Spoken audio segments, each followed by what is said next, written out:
Bien, chicos, domingo de resurrección, ¿ah? Así que, ¿cómo estamos? ¿Bien o no? ¿Les gusta el domingo de resurrección? A mí me gusta, me pongo corbata porque me gusta el domingo de resurrección. De puro gusto, ¿sí? De puro placer.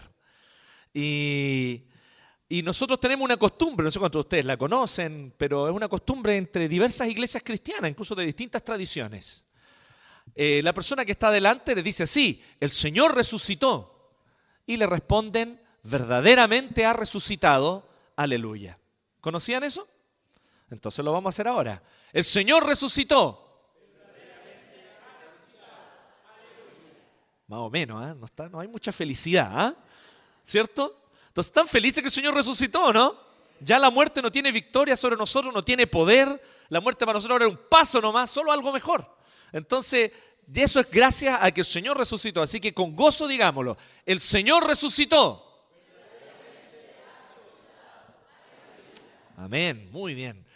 Así que, pero hoy día nosotros no quisimos hacer un culto especial de resurrección por un asunto práctico simplemente, porque el próximo domingo, 3 de abril, tenemos el culto de organización y estamos vueltos changos con eso. Entonces dijimos, no, hay que ir con calma, ¿cierto? Y así que hoy día simplemente recordamos la resurrección como un día especial, ¿cierto? Recomendamos, hay recomendaciones que podemos darle. A algunos no les gustan los huevitos, otros sí, pero a los que les gustan no tienen drama con eso, regálenle un huevito a su vecino y compartan el evangelio. Una buena forma de hacer un gancho con los vecinos, de presentarle el evangelio, darle un regalito. Y, sí, vecina, el Señor te bendiga, el Señor resucitó y nosotros creemos en Él y por su resurrección podemos tener nueva vida. Crea en el Señor Jesús. Y eso, listo, ¿sí? Lo otro sería más complejo, hacer unos huevitos con un mensaje adentro, con un pancito de vida, pero eso dejémoselo a los expertos. Entonces, bien, vamos entonces hoy día a seguir con nuestra serie y ese es el otro motivo también por el cual hemos querido tener un culto normal, porque ante la organización pronta, próximo domingo, nosotros necesitábamos hacer un repaso de todo lo principal de por qué nosotros nos constituimos de la manera como nos constituimos como iglesia. Y hemos estado revisando los principios bíblicos, el principio bíblico y el concepto bíblico de membresía. Vimos el concepto y los preceptos bíblicos de una iglesia gobernada, espiritualmente gobernada, por presbíteros o ancianos, palabras que son sinónimas, porque presbítero es la palabra en el griego, la lengua original en la que está escrito el Nuevo Testamento, traducido al castellano aparece en nuestras Biblias como ancianos, ¿sí? Entonces, ¿por qué la iglesia era, y cómo la Biblia muestra claramente que la iglesia era gobernada por presbíteros y por un grupo de presbíteros en cada iglesia local? Luego vimos lo que eran los diáconos, como un oficio especialmente separado de personas que coordinan el servicio para que toda la iglesia sirva. No para que los diáconos hagan el servicio en lugar de la iglesia. Toda la iglesia sirve, pero los diáconos nos ayudan a coordinar, a ponernos de acuerdo, para que entre todos podamos servir mejor. Y hoy, para concluir un poquito esto, nosotros vamos a hablar sobre cómo la iglesia es más que una comunidad local. Más que solo una iglesia local. Y nosotros tenemos plena convicción de esto. Que la iglesia puede ser llamada con justa razón, incluso esto es bíblico, como la iglesia, por ejemplo, y la Biblia habla de eso, la iglesia, y habla de una determinada región, donde habían varias, pero lo habla en singular. La iglesia en la región de Galacia, la iglesia en Antioquía, que habían varias comunidades ya después cuando crece. Entonces nosotros vemos, incluso la iglesia de Jerusalén, eran en la práctica varias comunidades que se juntaban en distintas casas y lugares. Con 3.000 miembros no podías juntarlos a todos en un mismo lugar, no había dónde, ¿cierto? No había Movistar Arena, nada. Entonces ellos necesitaban buscar distintos lugares donde reunirse. Así que las comunidades locales, todas reunidas y unidas, sin duda, espiritualmente, tienen también y conforman un gobierno que nosotros vamos a hablar hoy día sobre los consejos superiores de la iglesia. Vamos a entrar eso al final, pero yo quiero partir diciendo esto. Cuando la iglesia presbiteriana declara su confesión de fe, dice lo siguiente, dice que todo lo que nosotros tenemos que buscar vivir, nuestra única regla de fe y de práctica, tiene que ser la Biblia. Y de la Biblia nosotros podemos aprender todo lo que nosotros necesitamos para la vida del hombre, para la gloria de Dios y para vivir para la gloria de Dios. Pero aquello que no está expresamente dicho en la Escritura puede ser deducido de ella por buena y necesaria consecuencia.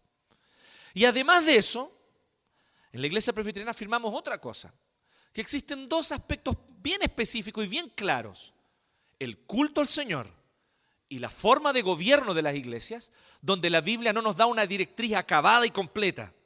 Tenemos los principios.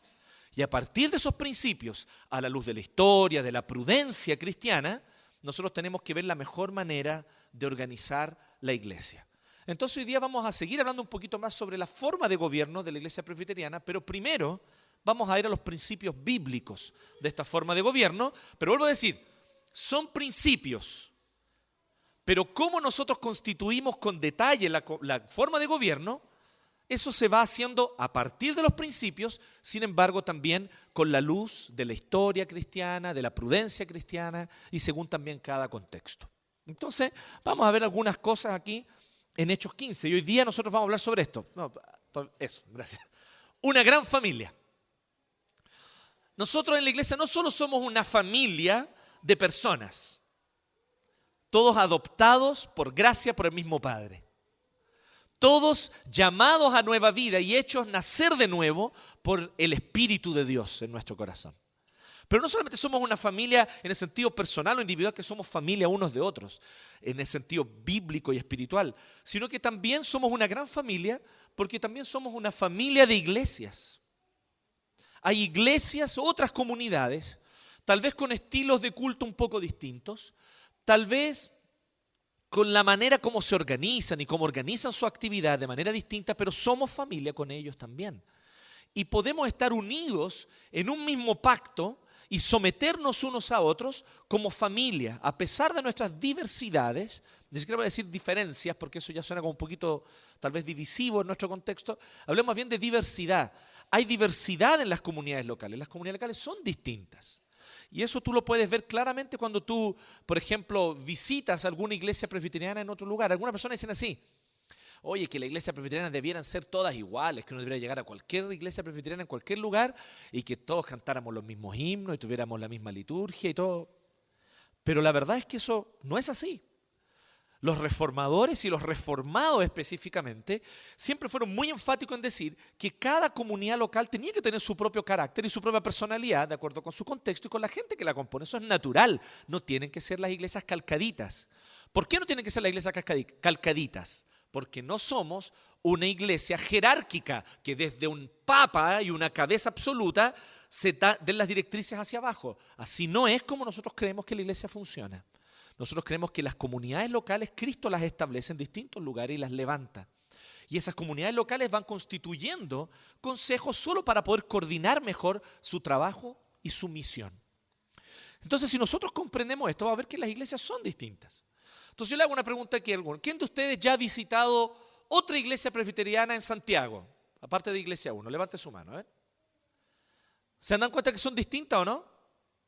¿Quién de ustedes ha visitado otra iglesia presbiteriana fuera de Santiago? Son más distintas, ¿o no? Algunas son bien distintas, ¿cierto? ¿Quién de ustedes ha visitado una iglesia presbiteriana en el lugar más raro que existe, en el norte? El norte es raro, ¿no? Hay que ser valiente para estar en el norte, ¿cierto? Entonces, es un lugar además de mucho paganismo, lo digo medio en broma, pero medio en serio también. El norte es un desafío misiológico, pero tremendo en general para la iglesia evangélica. O sea, todas las iglesias es muy difícil predicar el evangelio en el norte. Y ahí uno ve de repente unos grupos de hermanos fieles ahí que tratan de mantener, de parar la iglesia. Nosotros estuvimos hace años con la Dani y con un grupo de jóvenes fuimos a hacer un trabajo a Tocopilla, y una iglesia pequeñita con un pequeño grupo de hermanos súper fieles tratando de levantar la iglesia. No es fácil el tema. Pero así nosotros vemos que las iglesias son distintas y es natural que sean diferentes. No tienen que ser todas calcadas e iguales. Es natural que sean diferentes, pero regidas bajo los mismos principios, eso sí. Regidas bajo los mismos principios, no con las mismas formas exactamente. Entonces, si nosotros entendemos esto, vamos a comprender por qué la iglesia presbiteriana se organiza de una determinada manera, que es donde vamos a hablar al final, ¿ya? Solo como un agregado. Pero lo principal que yo creo que miremos es la Escritura, la palabra, y que podamos mirar a la Biblia y ver lo que la Biblia nos muestra respecto de esto. Entonces vamos a ver que el privilegio de ser parte de una...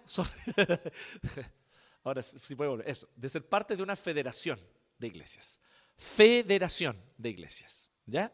Entonces la palabra federación tiene que ver con la palabra pacto en el latín, fedus, ¿sí? de donde también viene la palabra feudo, por ejemplo, una palabra antigua. Entonces, un fedus es un pacto que se establece entre distintas comunidades que buscan trabajar unidas por una misma causa. Eso es una federación, de ahí viene la palabra federación. Entonces, si usted piensa, la palabra federación, la palabra mundana, la traen para la iglesia, no. Todo lo contrario, una palabra con su origen bíblico, porque es la palabra latina para pacto. Y nosotros creemos que las iglesias también establecen pactos entre sí, como vamos a ver aquí en Hechos 15. Ahora sí, y la idea es básicamente que nosotros veamos lo siguiente. Como ya dijimos otras veces, ese viejo chiste presbiteriano, ¿cierto? Que la iglesia de Hechos parte pentecostal en Hechos 2, pero de Hechos 15 para adelante se hace presbiteriana, ¿sí? Ustedes ven eso claramente, en Hechos 2 están hablando en lengua, avivamiento, pentecostal, pero en Hechos 15 la cosa se ordena, hacer un concilio, pasa a ser presbiteriana. Entonces, es la evolución natural de las iglesias, ¿sí? Entonces, vuelvo a decir que eso es un chiste, ¿eh? No queremos que nadie se ofenda con esto. Así que vamos aquí a Hechos 15. Algunos que habían llegado de Judea a Antioquía, dice el versículo 1, empezaron a enseñar una doctrina extraña, que los apóstoles, Pablo específicamente, ¿cierto?, con Bernabé, su colaborador, no habían enseñado. A menos que ustedes se circunciden conforme a la tradición de Moisés, no pueden ser salvos. ¿Y cuál era la idea de esto? Lo que ellos le decían era esto. Y no vamos a entrar tanto en ese detalle porque esto más bien es secundario para lo que queremos conversar hoy día. Pero el tema es que la circuncisión, que consiste en este ritual en el cual se arranca, se corta el prepucio, ¿cierto?, y se hace, es un ritual de los judíos, evidentemente, y se hace esto al 8º día, con los pequeños bebés, ¿cierto?, de 8 días. Pero también, cuando alguien ya adulto quiere hacerse judío, tiene que circuncidarse también siendo adulto. Eso es parte de la religiosidad judía y de su herencia cultural también. ¿Qué es lo que ocurre? Que hubo algunos que comenzaron a decirle así en Antioquía. ¿Qué había pasado en Antioquía? Tengamos un poquito de contexto. En Antioquía se había convertido una gran cantidad de gentiles. Los gentiles son todos aquellos que no son judíos, que no tienen ascendencia judía o que no tienen sangre judía, ¿sí? Eso es un gentil. Y los gentiles que se habían convertido en Antioquía, los no judíos, era una masa grande, de hecho, la mayoría de la iglesia.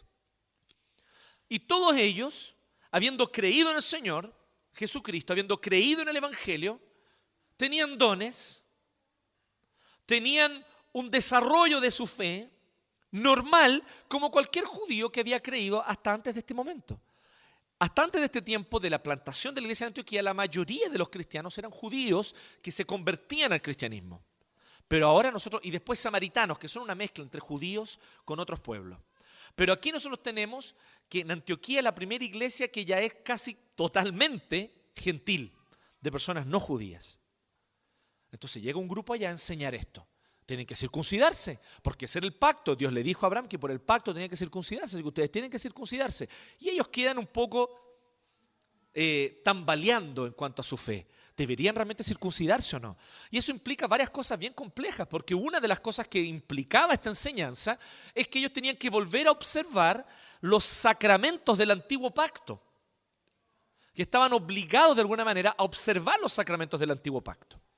Lo que de alguna manera se establece desde Hechos 15 en adelante es que la circuncisión claramente ya no es más el sello del pacto.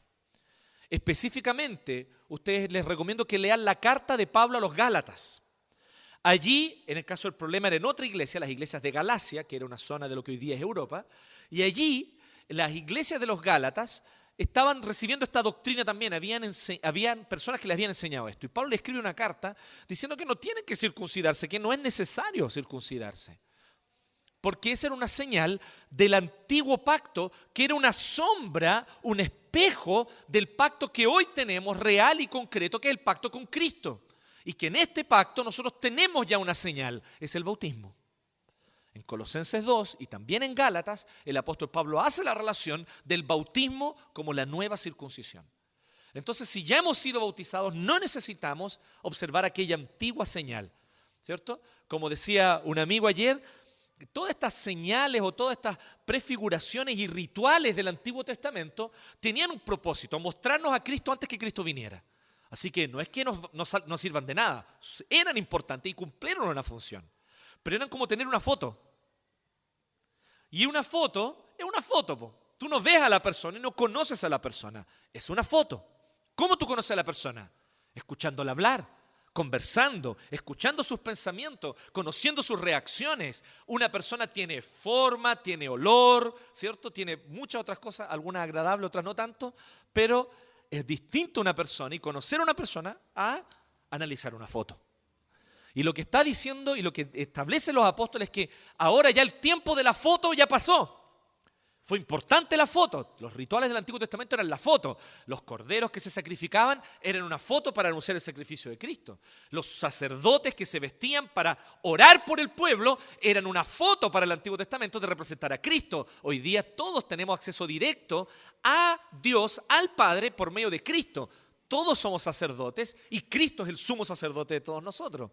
Y así también ocurre con la circuncisión. Hemos recibido, en primer lugar, y esto es un asunto muy importante, es el bautismo espiritual, el hecho de que el Espíritu Santo viene a nuestra vida, desciende sobre nosotros y como un agua nos lava y nos limpia y nos da una nueva naturaleza cuando cae sobre nosotros. Ese acto es lo que nos permite tener nueva vida en Cristo. Ese acto espiritual es lo que el bautismo busca representar. En el caso de algunos, como señal del anhelo de que eso ocurra con nuestros hijos, cuando ellos crezcan, y en el caso de aquellos que sin tener familia cristiana, no proceder de padres cristianos, se convierten ya adultos, ellos reciben la señal para mostrar lo que ya ocurrió en su corazón. Pero eso es el bautismo. Entonces ya no es necesaria más la circuncisión. Pero todo esto que yo le estoy diciendo, ¿por qué lo puedo decir hoy día con tanta claridad y todo eso? Porque tenemos el Nuevo Testamento. Porque Hechos 15 ya pasó. Y los tipos tuvieron primero que sentarse y discutir esto. Entonces, si nosotros vamos al momento de Hechos 15, esto todavía no estaba 100% claro.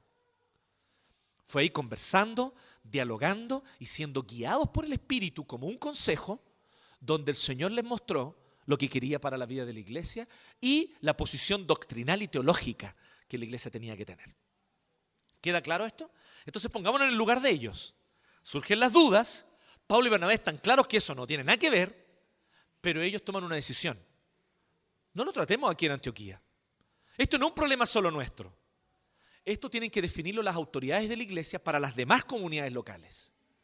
Entonces deciden ir a Jerusalén, a donde están los apóstoles todavía, la mayoría de ellos por lo menos, para reunirse con los apóstoles y allí pedir que los apóstoles en consejo puedan discernir la voluntad de Dios para las comunidades locales. De ahí, desde este principio claramente mostrado en Hechos 15, es desde donde proviene el sistema presbiteriano de gobierno, donde no solo las comunidades locales existen autónomamente, sino donde existen consejos superiores, presbiterios y sínodos, que de alguna manera dan directrices para las comunidades locales también. Todo eso procede de Hechos 15. Entonces veamos algunas cosas. En primer lugar, deben existir consejos de presbíteros, ancianos como decíamos, sinónimo, que trascienden a las iglesias locales y que tienen autoridad sobre ellas. Vemos eso. Hechos 15 si algo nos enseña Hechos 15 es que los concilios tienen autoridad sobre las iglesias locales. Hay muchas personas que dicen así, no, es que las iglesias tienen que ser comunidades libres y sueltas. Suena raro eso, ¿no? ¿Cierto? Ni sumisas ni devotas, libres, sueltas y locas. Así tienen que ser las iglesias. Entonces, que las iglesias tienen que estar ahí cada una sola, suelta, ¿cierto? Sin comunidades autónomas, independientes. Respetamos a quienes piensan así, pero discordamos de ellos con fundamento bíblico. Creemos que esa no es la mejor manera de organizar la iglesia. Y varios problemas prácticos se suscitan, y personalmente los he visto, y tal vez varios de ustedes lo han visto también, con las iglesias que son autónomas. Las iglesias que son independientes, autónomas, ¿a quién le rinde cuenta finalmente los líderes de esa iglesia? Claro, todos rinden cuenta a los líderes, pero ¿y los líderes a quién le rinden cuenta? ¿Y el pastor de esa iglesia a quién le rinde cuenta? Y si el pastor comete un pecado, ¿quién lo disciplina? ¿Quién está supervisando cada una de esas cosas? Es un poco complejo este tema. Por otro lado, las comunidades también locales, que son solamente locales y autónomas, independientes, se genera un poquito también la dificultad de cómo se van a organizar las nuevas iglesias que puedan surgir a partir de esa. ¿Van a estar sometidas a esta iglesia? Por ejemplo, hay algunas que son así, que hay como una que hay como una matriz, una casa matriz, y tiene sucursales. Hay iglesias que se organizan así, con una casa matriz y con sucursales.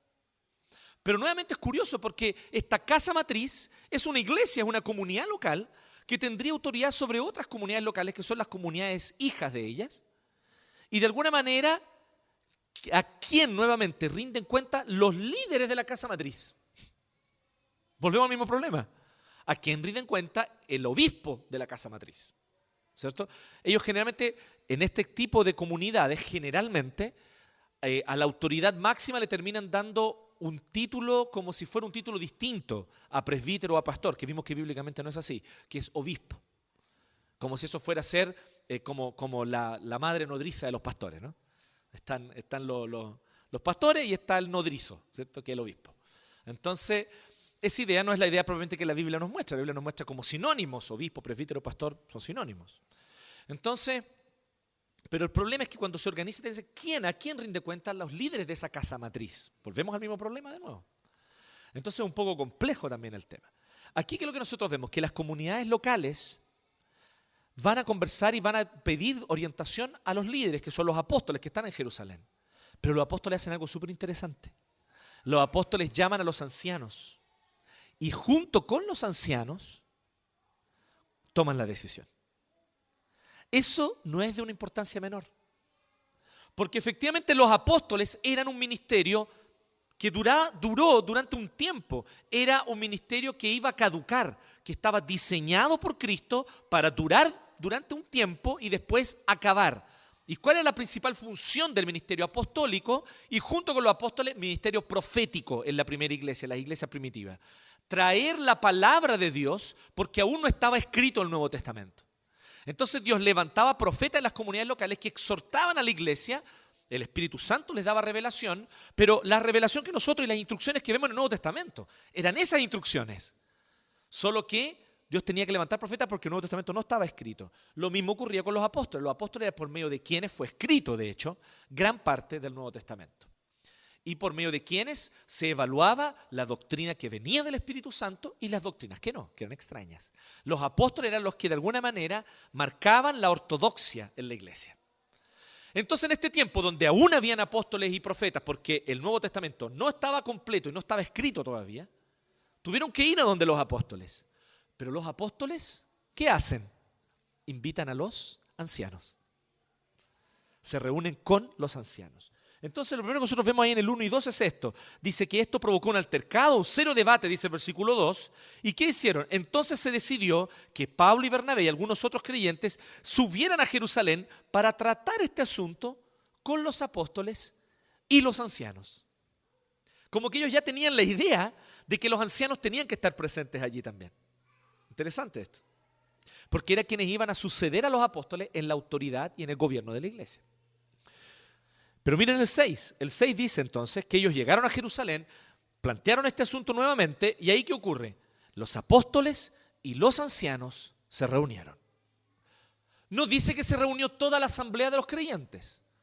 Fueron los apóstoles con los ancianos. Eso es el primer presbiterio. Yo tengo una noticia. La palabra presbiterio aparece en la iglesia, no la inventaron los presbiterianos. Aparece en el Nuevo Testamento, perdón. Aparece en el Nuevo Testamento. Aparece en la iglesia. Aparece en el Nuevo Testamento. En un momento cuando el apóstol Pablo le habla a Timoteo y le dice así, que él tiene que avivar el don de Dios que le ha sido dado por el Señor. Y el cual le fue dado por imposición de manos del presbiterio. O sea, el consejo de presbíteros, el consejo de ancianos. Y aquí nosotros tenemos al primer presbiterio. Solo que era un presbiterio de alguna manera plus, ¿no? Era un presbiterio con un plus. Tenía apóstoles, ¿sí?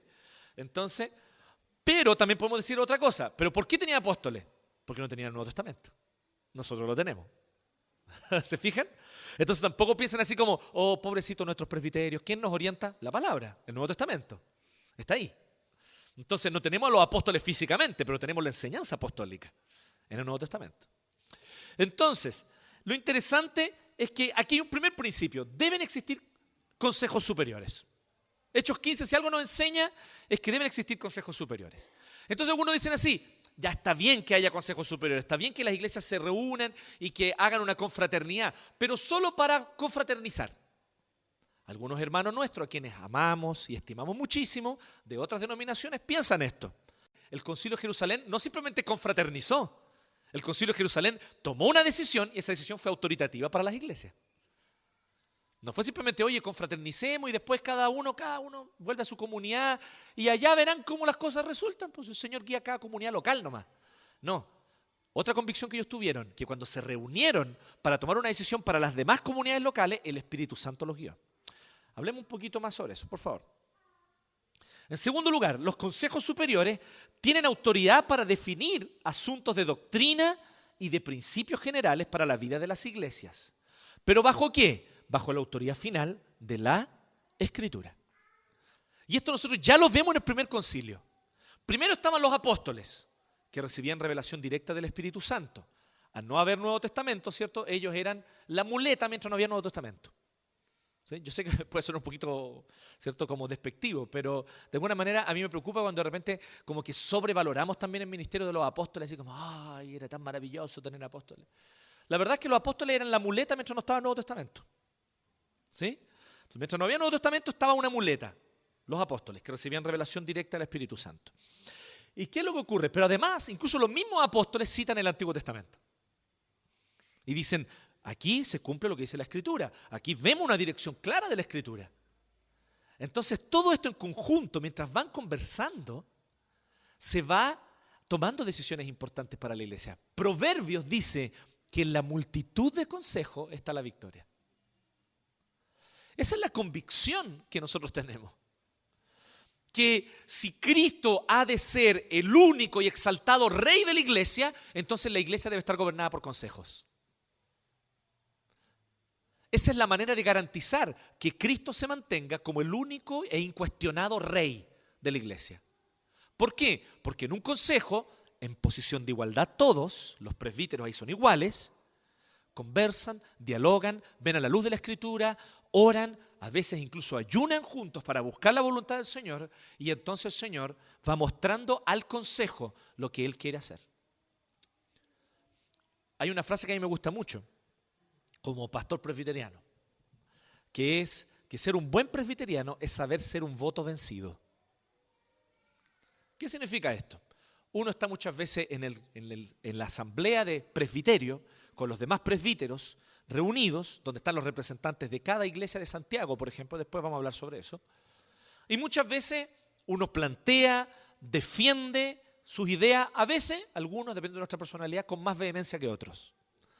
Pero planteamos las cosas. Pero una vez que la asamblea tomó la decisión, esa decisión está tomada. Tal vez no es la decisión que yo quería, pero esa decisión se obedece desde ese punto en adelante. Eso es entender lo que significa el gobierno que nos muestra la Biblia, un gobierno de consejo de presbíteros. En un consistorio que es una iglesia local, yo ya he visto muchas veces a algunos presbíteros hacer algo que es totalmente antiético. El consistorio viene y toma una decisión, pero él no quería esa decisión. Y después ese presbítero habla mal de la decisión que tomó el consistorio. No. Él tomó la decisión junto con el consistorio. Él tenía una idea, no fue la idea que prevaleció, él se somete. Y al salir de la reunión de consistorio, como un solo cuerpo, todos los presbíteros están de acuerdo con la decisión tomada. ¿Y cuál es la recomendación, por lo tanto? Que las decisiones sean tomadas, ojalá no con votación, sino con consenso. El ideal es que sea el consenso. Eso es la mejor manera de poder vislumbrar de manera más clara. Cuando está dividido un grupo de presbíteros en cuanto a la opinión de algo, no divididos como personas, ¿cierto? Hay que tener mucha madurez también. De ahí la importancia de la madurez de los presbíteros.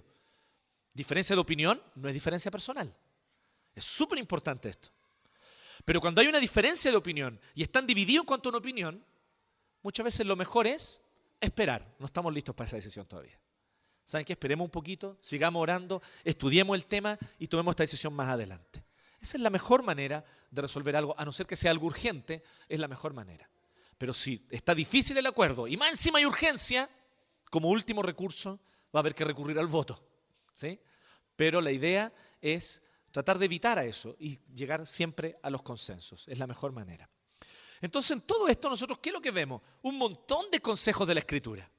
Aquí, en el gobierno que la Iglesia Presbiteriana busca tener, no solamente están los principios de Hechos 15, hay que mirar atrás a los principios de Proverbios. Proverbios enseña mucho acerca de cómo tomar las decisiones en consejo. Hay que mirar atrás a Eclesiastés. Hay que mirar a las historias bíblicas de jueces, de reyes, y ver cómo fueron las decisiones mal tomadas y cómo fueron las decisiones bien tomadas. Es interesante observar esas cosas. De esa manera, uno va a poder también aprender mejor a cómo servir a la iglesia en esta función. Pero bueno, los consejos superiores, como decíamos, tienen autoridad para definir asuntos de doctrina y de principios generales. En cuanto a los asuntos de doctrina, yo quería hacer aquí una breve colocación, pero creo que es importante que la tengamos claro.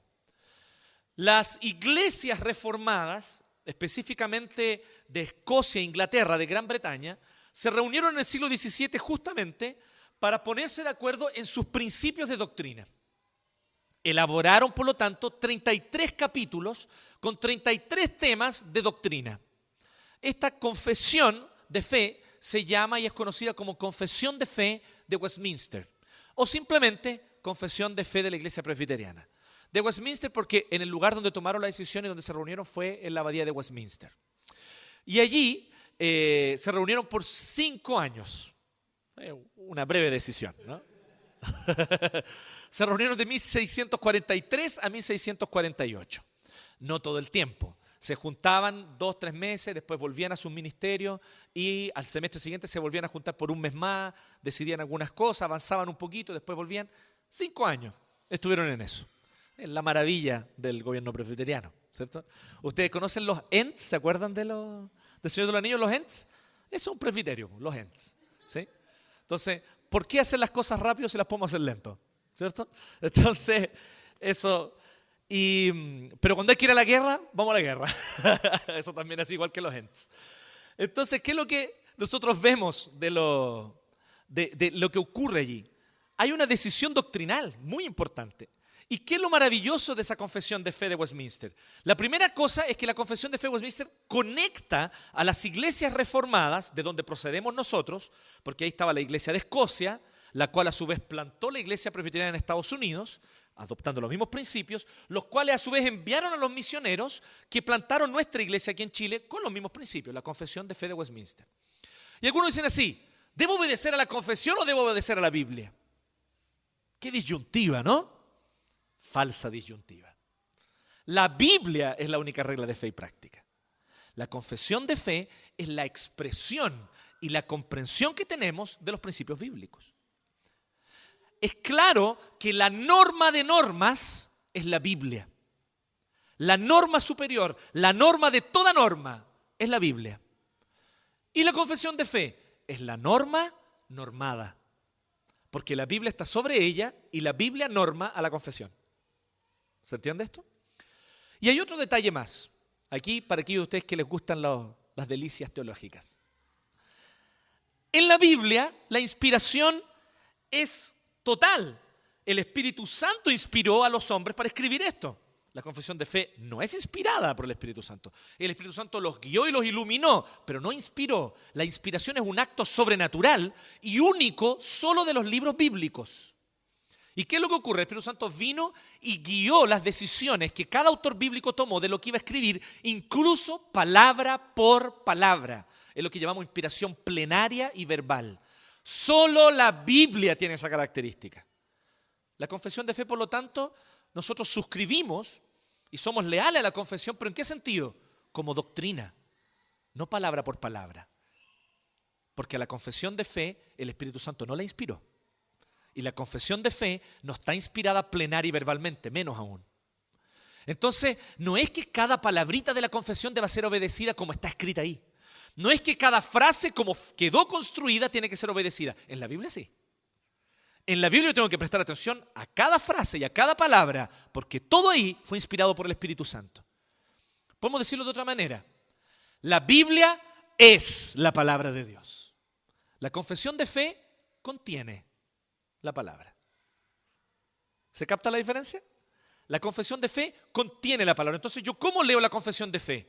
Con un sentido crítico, pero al mismo tiempo con un corazón sumiso. Ambas cosas al mismo tiempo. Yo digo, ¿Por qué la confesión de fe es importante? ¿Por qué yo suscribo la confesión de fe? Por la siguiente razón, porque la he leído, la conozco y sé que refleja fielmente las doctrinas de la Biblia.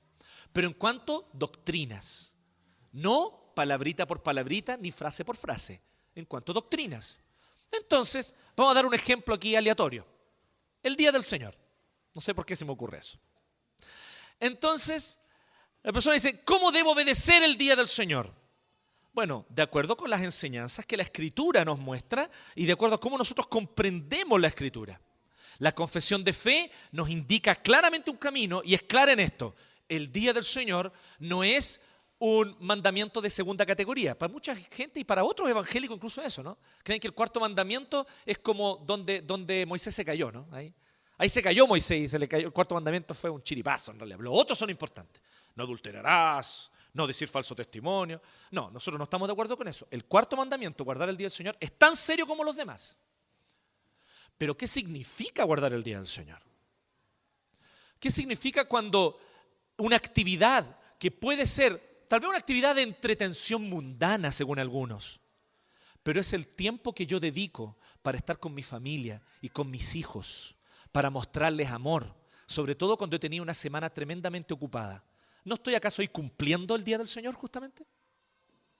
Entonces hay que tener ojo ahí, porque algunos empiezan a decir, no se puede ir al cine el día del Señor.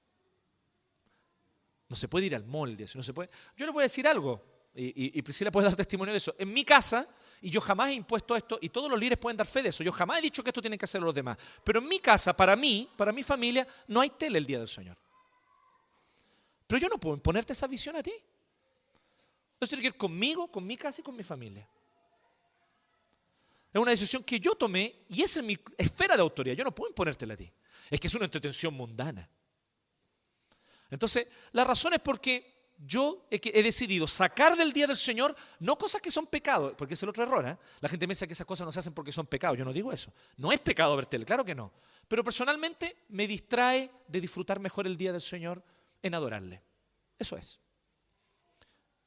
¿Qué es lo que a ti te distrae de disfrutar el día del Señor? Yo tenía un querido profesor, mi profesor del seminario, JMC, una leyenda viviente, el profesor Jorge Canelias. Algunos lo conocieron porque él vino a Chile y visitó una vez. Que es uno de los más extraordinarios predicadores de Brasil y es tartamudo. Ojo con eso. Y es cuando predica, no tartamudea una vez. Sí, increíble. Y el profesor Jorge, fanático de lo que hay que ser fanático, del Corinthians. Y él entonces, fanático del Corinthians, de chico, veía los partidos del Corinthians. Y un día su esposa le hizo una colocación. Le dijo, amor, yo te quería decir algo. ¿Tú te has fijado que cuando el Corinthians gana, tú predicas así como con más pasión y alegría el domingo en la tarde? Pero cuando el Corinthians pierde, tus sermones son o más enojados o más tristes. Él se quedó pensando y él dijo, chuta, ¿es verdad? Esto me está distrayendo de entregar un sermón como tengo que entregarlo. Así que él tomó una decisión suya, personal. No ve más el partido el domingo en la tarde. Después del culto en la noche, él llega a la casa y ve los goles. Esa fue su decisión. ¿Me entienden? ¿Por qué? Porque la confesión de fe y las decisiones de los concilios en materia de doctrina son decisiones que no son inspiradas por el Espíritu Santo ni plenaria ni verbalmente. Vuelvo a decir, la confesión de fe y los catecismos contienen la palabra. Solo la Biblia es la palabra de Dios. Si seguimos este principio, no vamos a tener ningún drama y no va a haber conflicto entre confesión y Biblia. No va a haber conflicto. Entonces, eso es algo importante para poder observar. Cierre paréntesis aleatorio. Entonces, vemos aquí claramente que ellos citan la Escritura. Del 15 al 19, ustedes ven a Jacobo citando la Escritura. Dice, con esto concuerdan las palabras de los profetas. Y qué acertado el texto que cita Jacobo, ¿eh? Acertadísimo. Él dice, volveré y reedificaré la choza caída de David, o sea, el pueblo de Israel. Y específicamente la choza caída de David, o sea, el descendiente de David es Cristo, el Mesías esperado. Reedificaré su ruina y la restauraré. ¿Pero para qué decías? Es un antiguo texto de los profetas. ¿Qué es lo que dice el 17? Para que busque al Señor el resto de la humanidad. Todas las naciones. Entonces Jacobo cita un texto bíblico súper acertado. Así es como tienen que tomar las decisiones los presbiterios y sínodos. ¿Qué es lo que es más bíblico en este caso? ¿Qué es más bíblico acá? ¿Qué es más bíblico allá? Por ejemplo, con respecto al Día del Señor, justamente, hace unos 4 o 5 años yo presencié una decisión del sínodo. Llegó una consulta del gobierno, miren qué loco esto, a todas las iglesias evangélicas. Hace más de 5 años, creo. ¿Quieren que el 31 de octubre sea feriado, sí o no? Esa era la pregunta del gobierno, para ver qué es lo que las iglesias evangélicas decían. Y la iglesia presbiteriana reunida en el sínodo, le vieron a la luz de la escritura, a la luz de la doctrina, y dijeron, el único feriado para nosotros religioso tiene que ser el Día del Señor. El único feriado realmente autorizado. Por lo tanto, no queremos que el 31 de octubre sea feriado. Queremos trabajar el 31 de octubre porque así vamos a glorificar a Dios como buenos protestantes. Pero fuimos la única iglesia que dijo no. Todas las demás dijeron, sí, queremos feriado para ser como los católicos, queremos parecer papistas. Bueno, y así fue. Bien, entonces, la envidia de los papistas es terrible. Así que, tercer lugar, en los consejos superiores todos tienen igual autoridad. Pero tiene que haber, igual que en el consejo local, un primus inter pares. Para los que no se acuerdan de este concepto que lo tocamos hace un par de semanas, significa, son iguales, la misma autoridad, todos presbíteros. Pero uno tiene que en la práctica liderar. Escuchar a los demás, aunar en consenso, pero guiar y decir, bueno, después de escucharlos a todos, vamos en este sentido, este es el mejor camino. Esta persona tiene que ser un líder que escucha, presta atención y toma en cuenta lo que los demás dicen. No significa que el que dice, ya se va a hacer lo que yo digo, aunque todos ustedes no están de acuerdo. No, no es eso. Sino que es todo lo contrario, que el que dice, escuché a cada uno, pesé las opiniones y creo que debiéramos ir en este sentido. Entonces la iglesia lo sigue. En este caso fue Jacobo. Después de que, miren, y esto es súper interesante para los que dicen que Pedro fue el primer papa. Jacobo en Hechos 15 muestra que claramente tiene más autoridad que Pedro. Observen eso con atención. Pedro tiene una autoridad, sin duda alguna. Pedro se levanta y logra que se queden callados, tiene una autoridad moral que es innegable. Pero después de Pedro es Jacobo el primus inter pares. ¿Sí? Después que Pedro habla. Jacobo se levanta y dice, veo esto, por lo tanto debemos hacer esto. Escribir una carta y tomar tal decisión. Y se hizo lo que Jacobo dijo. Ahora, ¿qué es lo que Jacobo dijo? Jacobo no dijo, esto yo pienso porque yo lo pienso. Jacobo dijo, lo escuché a todos y creo que el consenso entre todos es este. Eso tiene un nombre para nosotros los presbiterianos. Eso se llama moderar, ser un moderador. Es interesante esto. Y de hecho, palabra favorita, ¿cierto? Por todos los Old Presbyterian School. Moderador. Es un lindo nombre. Entonces, es interesante porque hoy día, por ejemplo, está el sínodo, que es el consejo superior de la iglesia presbiteriana, y tiene un moderador, que es el pastor Daniel. Pero si usted le dice al pastor Daniel que él es la máxima autoridad de la iglesia presbiteriana, probablemente lo va a charchetear, ¿cierto? No lo va a charchetear, pero se va a enojar con usted, le va a pegar un reto. Dice, no, yo no soy ni presidente ni autoridad, yo soy el moderador, la autoridad es el sínodo. Yo simplemente modero las reuniones.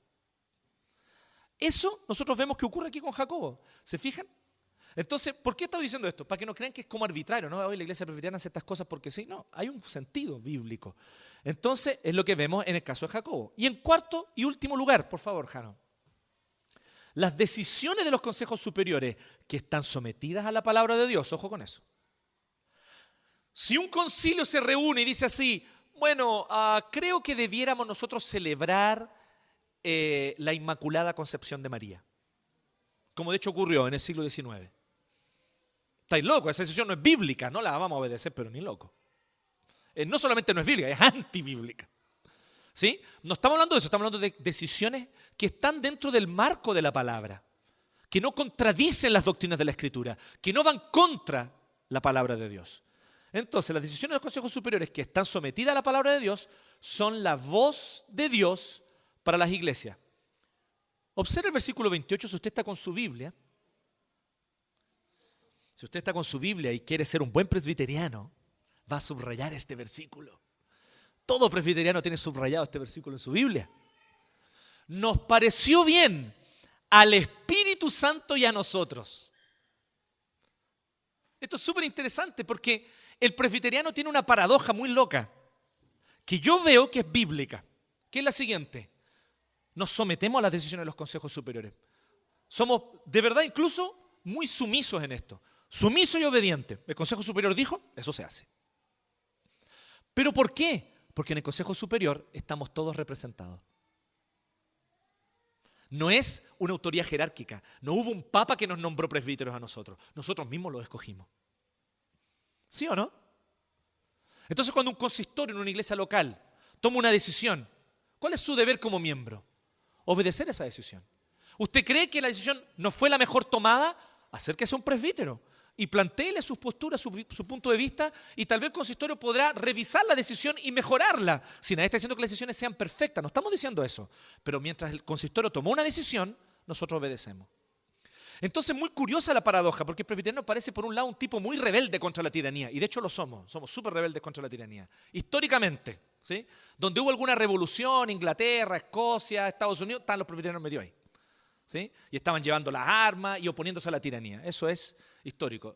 Aquí en Chile guateamos, pero ¿sí? La historia reciente en Chile guateamos. Pero en otros casos, en general, nos oponemos a la tiranía, ¿sí? Entonces, lo interesante es que al mismo tiempo que eso ocurre, oposición a la tiranía, sumisión total y completa a cuando una decisión es tomada conforme a la palabra de Dios.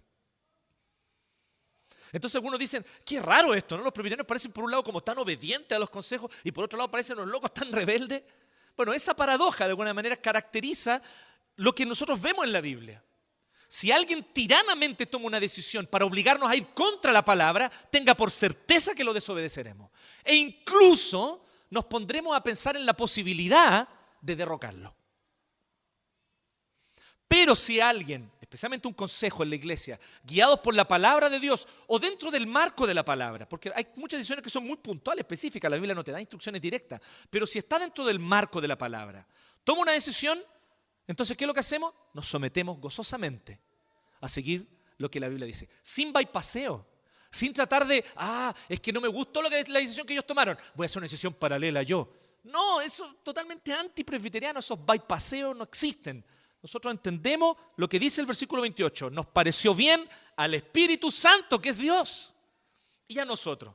Cáchense la certeza de los tipos. Nos reunimos a dialogar, oramos, conversamos. Esto es lo que el Espíritu Santo quiere. ¿Se fijan? Tremendo. Sin lugar a dudas. Y expresan la voluntad de la iglesia. Me gusta mucho como dice el 22, porque estaban reunidos los apóstoles y los ancianos. Pero dice así el 22. Entonces los apóstoles y los ancianos, de común acuerdo con toda la iglesia. O sea, cuando los ancianos están debidamente reunidos en un consejo, sus decisiones son las decisiones de la iglesia. Y aquí viene un detallito que les quiero contar. Es por eso que en las iglesias presbiterianas, por lo menos aquí en Chile, la iglesia presbiteriana no toma generalmente posturas oficiales sobre temas que son políticamente controversiales. Es a propósito. O sobre temas que son científicamente controversiales, o cualquier tipo de controversia artística, etc. ¿Cuál es la posición oficial de la iglesia presbiteriana sobre...?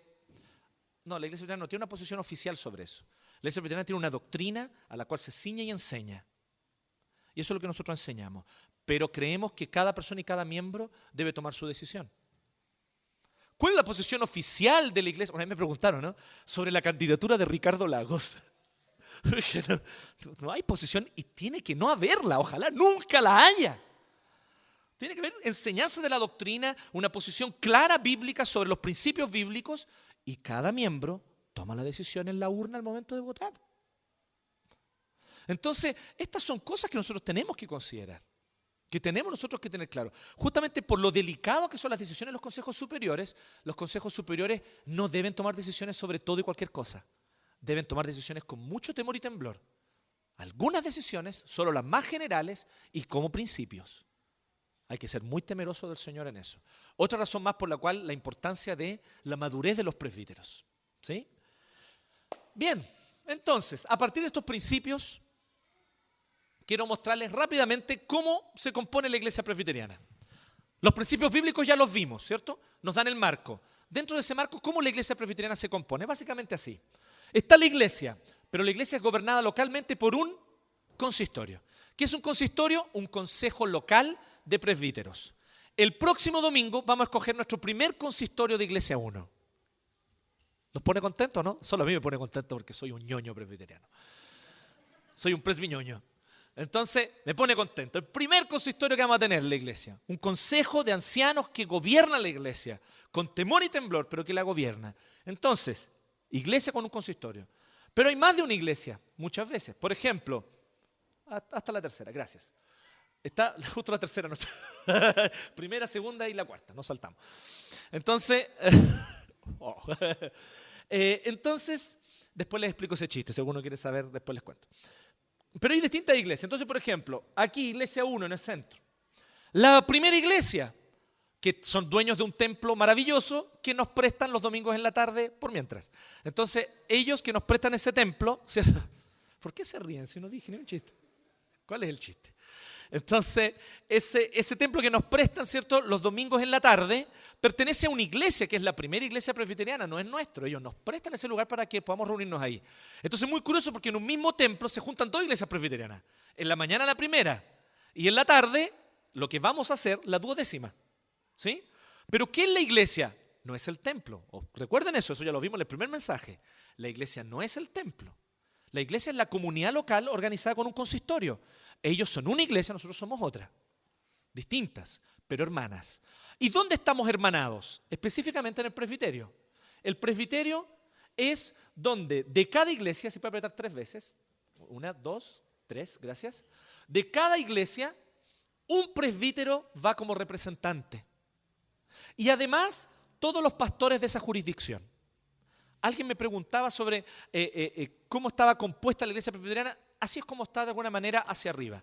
Ese presbiterio es un consejo que tiene autoridad sobre las iglesias locales, pero solo sobre las materias generales. Por ejemplo, el consistorio no puede venir y decirle a la iglesia local, oye, pinten su templo amarillo.